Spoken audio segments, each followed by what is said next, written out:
Sveiki atvykę į Drogo kanalą, aš esu Darija ir šiandien kartu su jumis apžvelgsime naują veido odos priežiūros liniją, kuri yra skirta kovai su pigmentinėmis dėmėmis. Ir tai yra L'Oréal Paris Bright Reveal. Ši linija turėtų padėti kovoti su įvairiausiomis pigmentinėmis dėmėmis. Tai yra nesvarbu, kodėl jos atsirado, ar tai nuo aknės, ar tai nuo saulės, ar tai nuo senėjimo. Šios linijos produktai padės su to kovoti. Tai yra dar viena inovacija, kurią pristatė mums L'Oréal Paris. Iš karto užbėgant įvykiams už akių pasakysiu, kad priemonės tikrai vertos dėmesio. Tad jeigu turite problemų su odos pigmentacija, žiūrėkite toliau. Beje, visas šias priemonės galite rasti Drogos parduotuvėse, tiek fizinėse, tiek internetinėje. Tad judam prie pačio video ir visos rutinos. Sakyčiau, pati intensyviausia priemonė iš visos linijos yra šis šveitiklis. Jis greitai sušvelnina tamsių dėmių ir netobulumų matomumą. Beje, jo formulė yra labai įdomi, nes joje yra tikrai labai efektyvūs ingredientai. Alfa hidroksirūgštis, kurios padeda suvienodinti odos spalvą, beta hidroksirūgštis, kurios palankiai veikia porų nematomumą, polihidroksirūgštis, jos padeda švelninti išvysti odos paviršių, kad oda būtų šviesesnė ir lygesnė. Ir niacinamidas. Šis ingredientas yra žinomas dėl savo skaistinamųjų savybių. Taigi, kaip reikėtų šį šveitiklį naudoti? Iš pradžių reikia gerai jį pakratyti,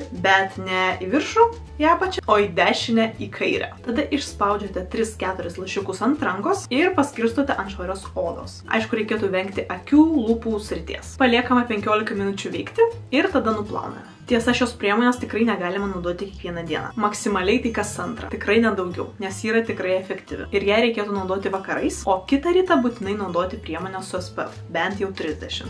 Bet geriau 50. Jeigu sąžiningai naudosite šį šveitiklį, pigmentinės dėmės tikrai taps mažiau matomos. Antras rutinos žingsnis būtų veido serumas. Ir jo tikslas yra toks pat – padėti jums kovoti su visų tipų pigmentinėmis dėmėmis. Jo formulę sudaro 2 labai efektyvūs ingredientai. Tai vėlgi niacinamidas, kuris padeda sušvelninti tamsių dėmių matomumą ir taip pat ramina odą, bei aminosulfato rūgštis. Tai yra švelni šveičiamoji medžiaga. Jį galima naudoti tiek ryte, tiek vakare, kiekvieną dieną. Bet aišku, vėlgi ryte nepamirškite apie SPF. Na ir paskutinis rutinos žingsnis yra fluidas SPF 50. Jis apsaugo nuo tamsių dėmių ir pastebimai mažina jų matomumą. Jo sudėtis irgi papildyta niacinamidu ir LHA rūgštimi. Tai yra švelniai šveičiantis ingredientas. Geriausia jį naudoti ryte po šio serumo. Aplikuoti galite ant viso veido, taip pat jeigu jūsų akys nėra jautras, galite aplikuoti ant akių srities. Manau, kad bendrai vasarai ši priemonė yra tiesiog puiki, nes, kaip ir minėjau, yra SPF 50. Galima naudoti ne tik ryte, bet įsimesti į rankinę ir naudoti dienos bėgyje, jeigu aišku būnate saulėje. Tai štai ir viskas. Taip ir atrodo ta inovatyvi veido odos priežiūros rutina, kuri padeda kovoti su pigmentinėmis dėmėmis. Ir svarbu paminėti, kad visų tipų pigmentinėmis dėmėmis. Jeigu jos atsirado nuo saulės, nuo senėjimo arba nuo spuogų. Šių priemonių efektyvumas yra patvirtintas tyrimais. Jau sakiau, bet pakartosiu dar kartą, visas šias priemonės galite jau įsigyti Drogos parduotuvėse. Ir aišku, nepamirškite pasiekti mūsų socialiniuose tinkluose – Facebookas, Instagramas, YouTube'as, TikTokas, Drogas Lietuva. Tai ačiū Jums, kad žiūrėjote ir iki kitų kartų. Iki!